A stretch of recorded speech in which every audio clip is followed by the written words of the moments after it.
People invest to generate profits. However, investments generate influence, connections, and cultural change. It is because investment is a soft power. Let's dive into the story to see how investments open doors for someone like you.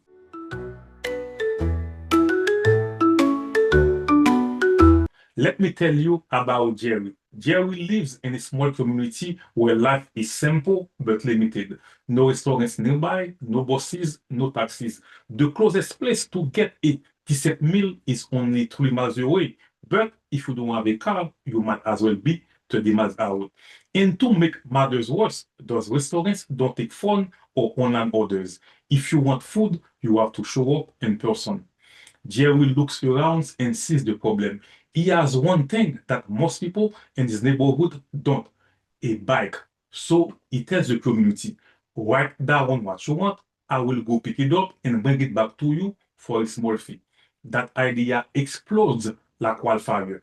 At first, it is its few neighbors, then entire blocks are ending the list to Jerry. Family depends on Jerry, elders love Jerry, people stop cooking on weekends because Jerry got it.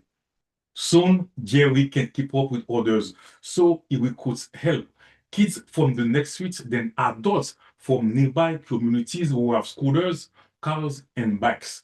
The restaurants notice the sudden spike in customer orders and ask who is behind such a surge. They contact Jerry and start coordinating and organizing menus, listing price, and setting timelines.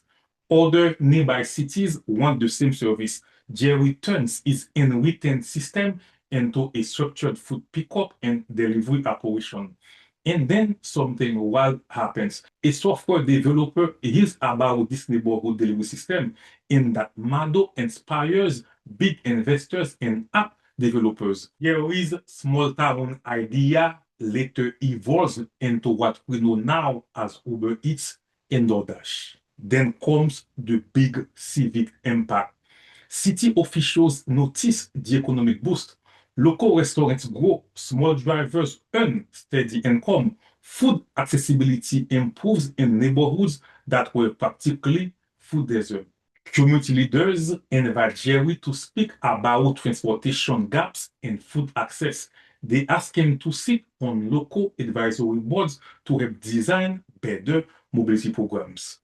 When the county debates new restaurant permit rules, they ask for his input because he understands real customer behavior. Candidate running for office ask him to help them understand community logistics, delivery routes, traffic patterns, and underserved neighborhoods. A simple bike hustle becomes civic influence. Jerry's business teaches city officials what modern convenience looks like in small towns. Jerry shapes conversations around food access, transportation planning, and small business ecosystems. Jerry doesn't just run deliveries, he reshapes how the community connects, eats, and survives. That is what I call soft power investment. It is when a practical solution becomes economic fuel, social capital, and political influence. So here is my question for you. What problem in your neighborhood could become your breakthrough if only you take action to solve it?